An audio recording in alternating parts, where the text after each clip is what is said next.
A.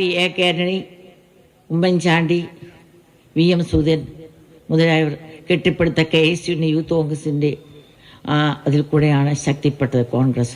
ആ പ്രസ്ഥാനത്ത് നിലനിൽക്കണമെന്ന് ആഗ്രഹിക്കുന്നവരാണ് ഇവിടെ ഇരിക്കുന്ന ഒത്തിരിയും പേരും. ഞാനും അത് തന്നെയാണ് ആഗ്രഹിക്കുന്നുണ്ട്. ഉമ്മൻചാണ്ടിയുടെ ഓർമ്മകൾ പങ്കുവെച്ച് തുടക്കം, ശേഷം UDF വിജയത്തിന്റെ അനിവാര്യതയിലേക്ക്. കൂടുതൽ കോൺഗ്രസ് നേതാക്കളുടെ മക്കൾ BJPയിലേക്ക് പോകുമെന്ന പ്രചാരണത്തിന് തടയിടുക കൂടി ലക്ഷ്യമിട്ടാണ് മറിയാമ്മ ഉമ്മന്റെ വരവ്. രാഷ്ട്രീയം പറയാനില്ലെന്ന് ആദ്യം പറഞ്ഞ മറിയാമ്മ പോലും കൃത്യമായി രാഷ്ട്രീയ നിലപാട് പറഞ്ഞു വയ്ക്കുകയാണ്.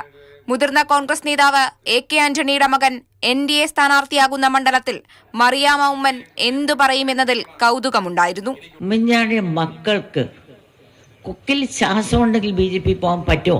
നിങ്ങൾ പറ. ഒരു ഫ്രാക്ഷൻ ഓഫ് എ സെക്കൻഡ് ആ കുഞ്ഞുങ്ങൾക്ക് അതിനെക്കുറിച്ച് ചിന്തിക്കാൻ പോലും പറ്റത്തില്ല. ചാണ്ടി ഉമ്മൻ സഹോദരങ്ങളായ അച്ചു, മരിയ എന്നിവരും ഓരോ ദിവസങ്ങളിലായി പ്രചാരണത്തിനിറങ്ങും. മാതൃഭൂമി ന്യൂസ്, പത്തനംതിട്ട.